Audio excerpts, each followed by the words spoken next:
देखिए, ये चिंता की बात है और अगर एक भी ऐसी घटना घटती है तो वो ज़रूर सरकार को सवालों के घेरे में खड़ा करती है।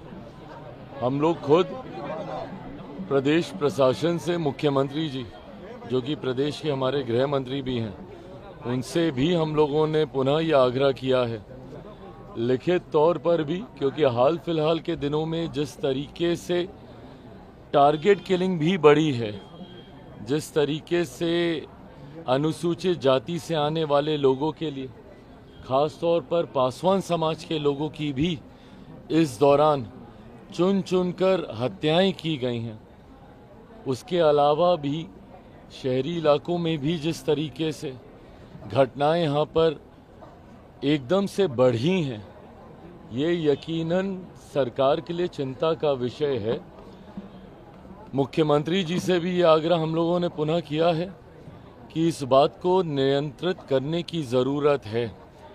कौन ऐसे असामाजिक तत्व हैं जो कि चुनावी वर्ष, और मैं मानता हूं कि कहीं ना कहीं इसके पीछे राजनीतिक दृष्टि भी है, ऐसे असामाजिक तत्व जो कि चुनावी वर्ष होने की वजह से सरकार और सरकार की छवि को खराब करने की सोच के साथ इस तरीके की घटनाओं को अंजाम दे रहे हैं, उन लोगों को चिन्हित कर कड़ी से कड़ी सज़ा दी जाए। हम लोगों ने भी स्थानीय प्रशासन, अलग अलग ज़िलों में जहाँ जहाँ पर भी इस तरीके की घटनाएं हो रही हैं, वहाँ पर एसपी हों, स्थानीय प्रशासन के लोग हों, उनसे बात कर तुरंत ऐसे लोगों को चिन्हित कर कड़ी कार्रवाई करने का हम लोगों ने भी बात किया है। उम्मीद करते हैं मुख्यमंत्री भी इस बात को लेकर गंभीर हैं, चिंतित हैं। जिस तरीके से ये घटनाएं बढ़ी हैं, उम्मीद हम लोग ज़रूर करते हैं कि भविष्य में कम से कम ये घटनाएं नियंत्रित होंगी। मामले में तो आपके पार्टी का नेता का नाम आरजेडी भी लगातार ले रही है, कार्रवाई नहीं हुई, तो राजनीतिक मतलब क्या है इसका? भाई, जिसका भी नाम सामने आ रहा है और किसी ने भी, भले वो हमारी पार्टी का कोई सदस्य हो, गठबंधन का कोई हो, या कोई भी व्यक्ति असामाजिक सोच रखने वाला जो ऐसी घटनाओं को अंजाम दे रहा है, उसको कड़ी से कड़ी सज़ा मिलनी चाहिए। किसी का भी संरक्षण किसी अपराधी के प्रति नहीं होगा। हम लोगों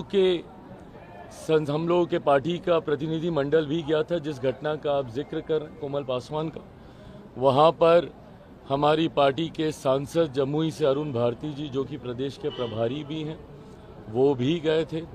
मुख्यमंत्री जी के संज्ञान में इस पूरे विषय को भी दिया गया है। मेरी खुद मुख्यमंत्री जी से बात हुई है।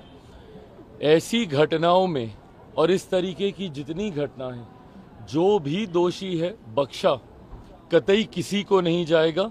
कड़ी से कड़ी सज़ा सबको होगी। बट हाँ, भविष्य में ऐसी घटना ना हो, इसको लेकर भी हम सब लोग चिंतित हैं, उसको लेकर भी हम लोग प्रयास कर रहे हैं। मुख्यमंत्री को नॉन सीरियस मुख्यमंत्री बताया जा रहा है। कहा जा रहा है कि मुख्यमंत्री अब सीरियस नहीं है, राष्ट्रगान पे हरकतें करते हैं और देशद्रोह का उन पे केस होना चाहिए। नॉन सीरियस मुख्यमंत्री, अपराधी घटनाएं हो रहे हैं और कुछ बोलते नहीं है। बिहार दिवस में 4 देखिए, मुख्यमंत्री को इस तरीके से व्यक्तिगत तौर पर उनके ऊपर आरोप लगाना, उनके बारे में बोलना, मैं नहीं मानता कि राजनीतिक दृष्टि में ये सही है। जब आप राजनीति में होते हैं, एक राजनीतिक दल हैं या राजनीतिक दल के आप प्रतिनिधि हैं, ऐसे में सरकार को नीतियों पे घेरिए ना। लॉ एंड ऑर्डर के विषय पे मैंने कहा ही कि भाई, ये सरकार के लिए चिंता का विषय है। बिहार में हम लोग सरकार का हिस्सा नहीं है, हम लोग के पास वो संख्या नहीं है कि हम लोग सरकार का हिस्सा होते। हम लोग और मजबूती से अपनी बातों को हम लोग रखते, जिस तरीके से केंद्र में हम लोग सरकार का हिस्सा हैं। पर हाँ, अगर कोई नीतिगत विषय पर आपको ऐतराज़ है, इन बातों को आप रखिए, मजबूती से रखिए। सरकार जवाब देने के लिए तैयार है, सरकार को जवाब देना भी होगा। पर ऐसे में मुख्यमंत्री के स्वास्थ्य को लेकर व्यक्तिगत आरोप प्रत्यारोप करना उनके ऊपर, मैं नहीं मानता कि ये सही है। इफ्तार का आयोजन आपने किया है और किया है आपके और सारे मुस्लिम संगठनों ने आपका और सीएम नीतीश के दावते इफ्तार का बाइकआउट किया है। देखिए, मैं मदनी साहब का बहुत सम्मान करता हूँ, आदर करता हूँ। उनसे पुराने संबंध हम लोगों के रहे हैं। ऐसे में मैं जानता हूँ कि उनकी अपनी चिंताएं हैं, जिसको लेकर उन्होंने इस तरीके का फैसला लिया है। बहरहाल मैं बस उनसे इतना कहूँगा कि जिनको उन्होंने मुसलमान समाज का संभवतः ठेकेदार बनना सही समझा है, क्या वो लोग उनके हितों का संरक्षण कर पा रहे हैं? आप भले हमारे इफ्तार में मुस्लिम संगठनों को आप कहें कि भाई ना जाएं, मुख्यमंत्री जी के इफ्तार में आप कहें कि वो ना जाएं, चंद्रबाबू नायडू जी के इफ्तार में उनको कहें कि वो ना जाएं, पर जो लोग राजद के इफ्तार में जा रहे हैं, बताएं कि इन लोगों ने क्या किया है मुसलमानों के लिए। इन लोगों से भी तो सवाल जवाब किए जाने चाहिए ना, जो अपने आप को सो कॉल्ड मुसलमानों का ठेकेदार समझते हैं, उनके हितों के संरक्षण करने वाला समझते हैं। पूछा तो इनसे भी जाना चाहिए कि लंबे समय से सत्ता का हिस्सा ये लोग रहे, क्या मुसलमानों की स्थिति में सुधार आ गया? लंबे समय से राजद जैसी पार्टियां, सपा जैसी पार्टियां जो अपने अपने राज्यों में सत्ता में रहीं, क्या किया इन लोगों ने मुसलमानों के लिए? अगर मैं अपनी बात करूं, मेरे नेता, मेरे पिता आदरणीय रामविलास पासवान जी ने तो अपनी पार्टी तक को समाप्त कर दिया था, मुसलमान को मुख्यमंत्री बनाने की सोच को सामने रखने को लेकर। क्या किया था उस वक्त राजद जैसी पार्टियों ने?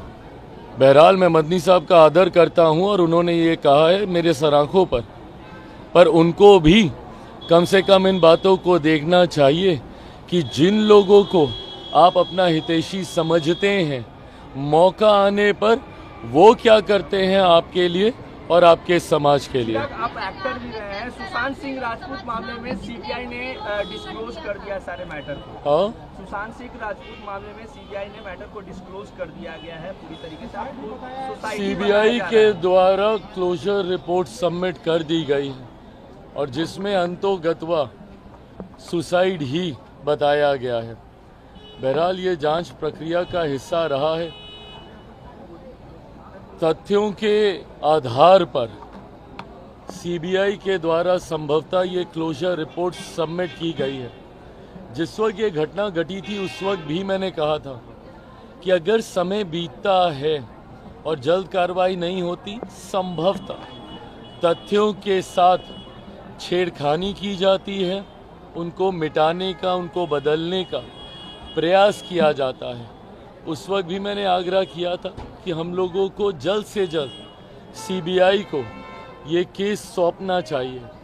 स्थानीय प्रशासन पर कई तरीके के सवाल उस वक्त खड़े हो रहे थे। अब तथ्यों के आधार पर या तथ्यों के अभाव में सीबीआई ने अपनी क्लोजर रिपोर्ट सबमिट कर दी गई है। मुझे लगता है कि अगर परिवार या कोई और जो उनसे जुड़ा हुआ है, जिनको शायद और